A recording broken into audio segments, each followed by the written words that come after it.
Travel changes in your 50s, not because the desire for adventure disappears, but because your tolerance for stressful travel usually does.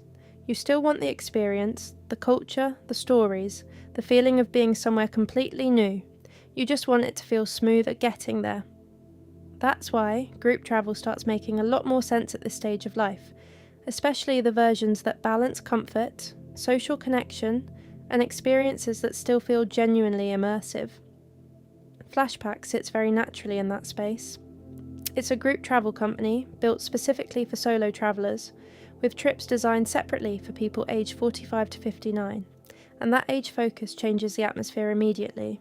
You're travelling with people in a similar life stage, people who still want adventure, but probably don't want bunk beds and 20-hour bus rides anymore. The trips themselves lean towards boutique stays and local experiences. River safaris, desert stargazing, food rituals led by locals, the kind of moments that feel immersive without becoming exhausting. And because around 90% of travellers join solo, the social side feels much more natural than many people expect. Wild Frontiers moves further into remote adventure. This is for travellers who still want destinations to feel slightly untamed.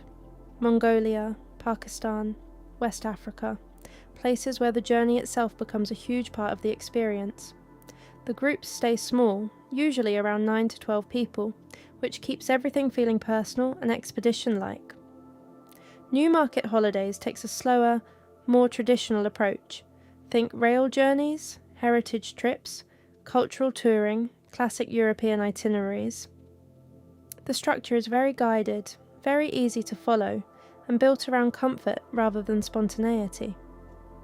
One traveller focuses entirely on solo travellers aged 50 and over, and honestly, that exclusivity removes a lot of awkwardness straight away.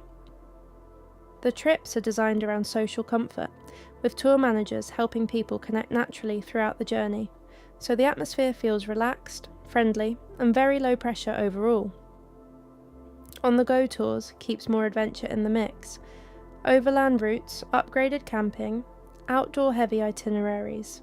It's active travel, but with more comfort layered into the experience than classic backpacking-style tours. The kind of trip that still feels energetic, without feeling chaotic. Then, Trafalgar shifts into much larger group travel altogether. Big coaches, bigger social groups, lots of countries, lots of structure.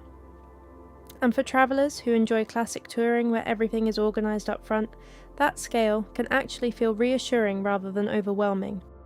Solo's Holidays moves most heavily into the social side of travel.